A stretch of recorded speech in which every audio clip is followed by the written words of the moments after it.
Hello and welcome back to my channel. As always, if you like this video and like to see more, please don't forget to like and subscribe if you haven't already. I just wanted to do a quick shout out to Lisa from And So On to thank her for featuring my channel in one of her recent videos. She featured this channel along with, I think it was about 11 others. So if you do want to find some more sewing video channels to watch, I'd recommend having a look at that video. So it's going to be a bit of a strange one today.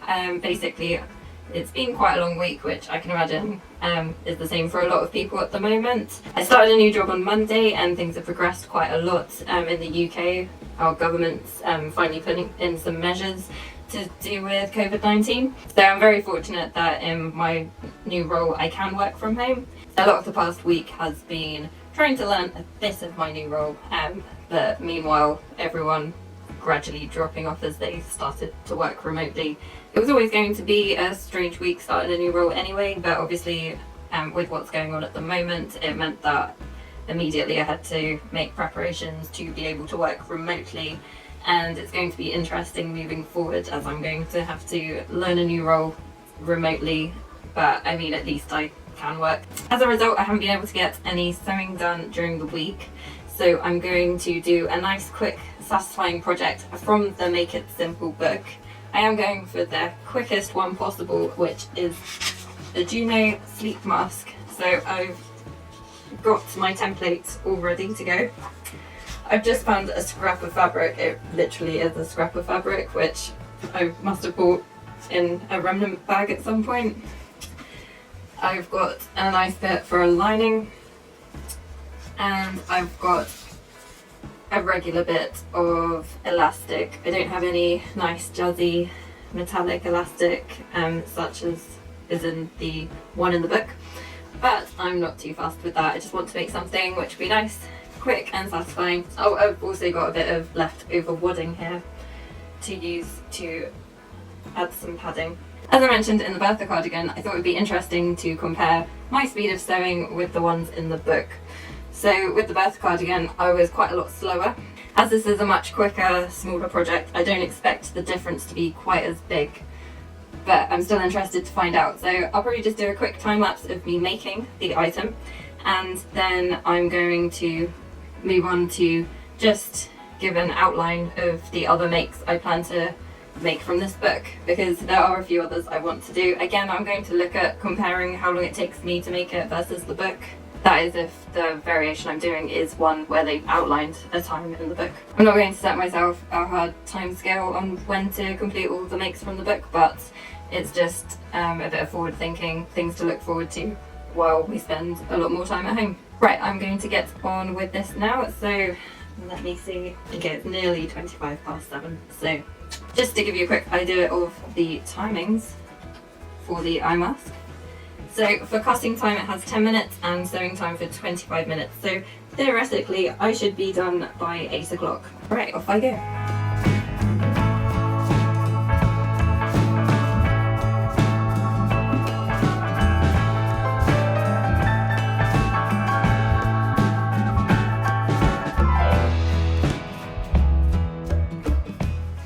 Okay, so I've just cut out the pieces and that took me roughly 5 minutes. So it's looking good so far.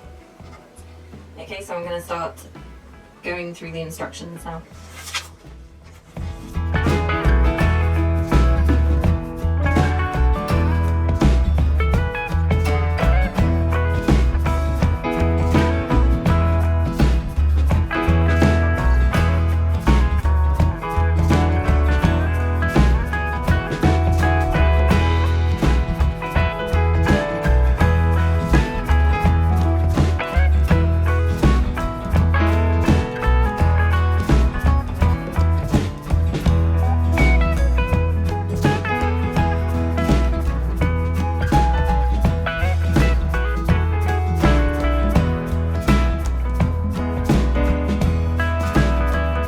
Okay, so that took me just over half an hour to make. So on here I think it was 25 minutes. Yep, so 25 minutes. So it only took me an extra 5 minutes, and I saved the time by cutting it out quicker. So it did only take me 35 minutes in total, which is great. I think it needs a slight press. So just thought I'd do a quick review. So obviously I'm a fan of the cat shape. So it does say you could turn this into a unicorn sleep mask if you wanted to, which is another good idea. I think I probably should use slightly thicker warding. This isn't very thick. I don't think it will be a problem necessarily. I think it will still be comfortable. However, it does seem like there's a lot of wiggle room. It seems a bit baggy, so it looks like you could put a thicker wadding in there if you wanted, is what I'm trying to say. I do need to give it a little bit of a press to make it look a bit better, but I think it fits alright. I only moved it a smidgen tighter than the pattern said. However, saying that, I do have quite a large head, so if you do have a smaller head, you definitely need to adjust the elastic. Apart from that, I'd say it's a nice, quick, satisfying make, and it's something that you could make for anyone reasonably easy, although obviously it would be better if you knew how big their head is for the elastic. I think you could make different sizes, so you could shrink or enlarge this pattern template if you wanted to, so you could make one for a kid if you wanted to. I'm sure they'd love a unicorn one. So overall, I'm glad I made this. It's nice to have done something sewing related after quite a long week, so it's good to get back to the sewing machine, and with this I don't really have to think too much. Obviously the only bit I really had to adjust was the elastic, and that was pretty painless. So the second part of my video is just my plans for the rest of the Make It Simple book. So I have mentioned it in a catch up previously that I wanted to make the majority of these patterns, or at least a variation of each pattern. So I've had a think since then about the materials that I want to use for this, and I just thought I'd share that with you now. So hopefully I'll be able to make one in the next week so I can share a pattern review. So the first pattern in the book is the Sophia trousers, and I'd quite like to make the dungaree version. I'm not sure if I want to make the trouser version of them or knit the shorts in the playsuit, so I may possibly do that. This is the fabric I intend to use. It looks like it is an old curtain. I thought I'd use this because it seems quite substantial, but I think it will still gather enough with the tie that's on the dungarees. I'm hoping it won't look too much like a curtain, and I think what's going to help me decide whether to make the shorts or the trouser version is probably how much fabric I've got here. So I'm thinking probably the shorts version, just out of preference anyway, because I think this fabric, it might look too much having too much of the fabric, if that makes sense. So the shorts might be a bit less in your face. Anyway, and also I think it would look quite fun doing a shorts dungaree version. So that's what I plan with that one. I would love to make this wrap front playsuit as well. However, I essentially want to switch around the dungarees and the playsuit. So for the playsuit, I'd quite like to put the trousers on this one. So for this pattern, I would like to use this fabric, which is in my stash. It's nice, it's got a fair bit of drape. I'm assuming it's either a cotton blend or it's synthetic. I feel like I got this from Fabricland, but it's been in my stash a while, which is why I can't guarantee the fabric content. But anyway, I think it will look quite nice as a longer playsuit, so if I do the trouser version, and would probably be fairly suitable for work, although saying suitable for work, work's going to be at home for quite a while now, so but anyway, it will be comfortable to wear at home in the mock-up home office. Now for the Suki dress, I think I'm going to make the short sleeved version. I've mentioned many times on this channel that because I live in Cornwall it's quite mild, so my preference is shorter sleeved stuff in general, although I'm saying that wearing a long sleeved top today, a polo neck in fact. So I am shifting my preferences slightly, but seeing as we are moving towards the summer, I think it would be nice to make the Suki dress which has the sash and belt loops.